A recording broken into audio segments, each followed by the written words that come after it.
commune de Bonifacio est ravie d'accueillir le club des écolabellisés aujourd'hui.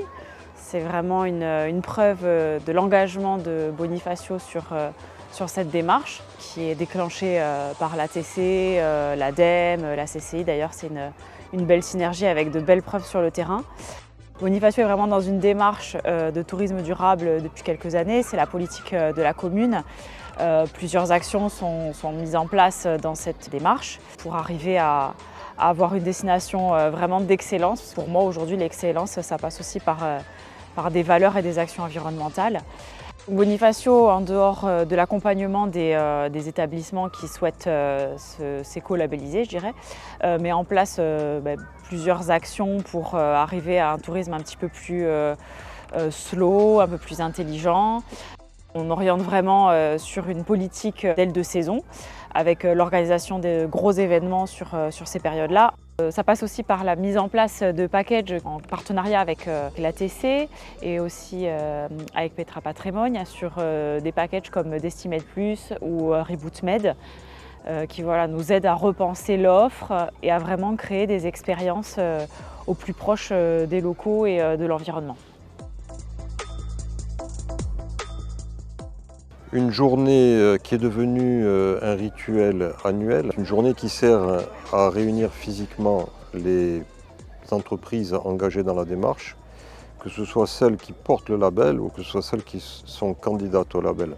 Cette année, il y avait aussi une présentation d'une plateforme que l'ATC a créée qui permet aux membres du club de rester en lien toute l'année. Donc ça, c'est l'outil numérique du quotidien. Et une fois par an, c'est la réunion physique. Donc là, c'est un territoire du Sud qui compte le plus grand nombre d'écolabellisés. L'objectif, c'est d'encourager les acteurs qui s'engagent, eux, dans une démarche individuelle, de les encourager par une démarche globale, en donnant de la visibilité à la destination corse, d'abord à elle-même, en son sein, et après sur les marchés.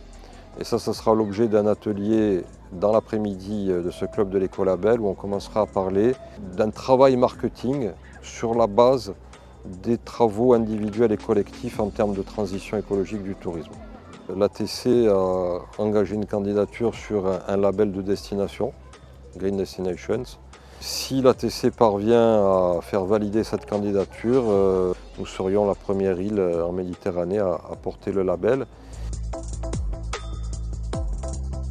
Je suis écolabellisée depuis 2022 et donc aujourd'hui ça paraît tout naturel d'être présente à La Réunion, déjà pour prendre connaissance des nouveautés et puis accompagner éventuellement aussi les établissements qui souhaitent aller dans cette démarche.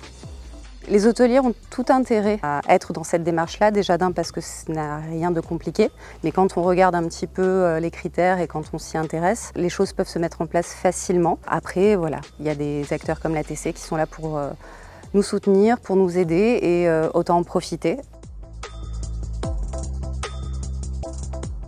L'ADEME est mandatée par le ministère de la Transition écologique pour représenter l'écolabel européen au niveau national. Aujourd'hui, l'ADEME Corse, sur la cinquantaine d'établissements écolabellisés, a pu en accompagner environ une trentaine sur un bouquet d'actions éligibles auprès de l'ADEME. Et vous pourrez retrouver toutes nos aides sur notre site agirpourlatransition.fr. Et en partenariat avec l'Agence du tourisme corse, aujourd'hui, on continue, via notre dispositif Tremplin pour la transition écologique des TPE-PME, à accompagner et soutenir financièrement les futurs hébergements touristiques.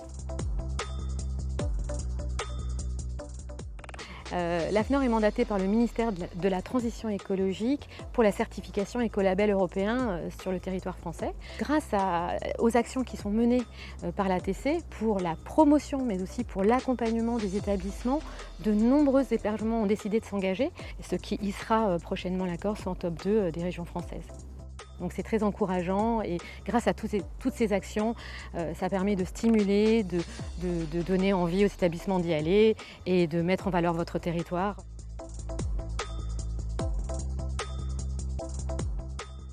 Nous attendions la mise en place de cette plateforme que l'ATC a mise en place.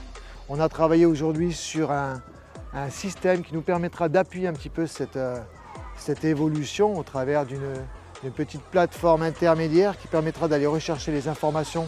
Elles seront réunies à des points essentiels pour aller les chercher vraiment point par point. La plateforme a été mise en place non seulement pour les écolabellisés, mais également pour ceux qui voudraient le devenir. Il y a de l'information, des conseils et une plateforme d'échange. C'est-à-dire qu'ils peuvent directement poser des questions sur comment devenir, sur des éventuelles programmations d'intervention, par exemple, sur des études qu'ils devront effectuer au préalable.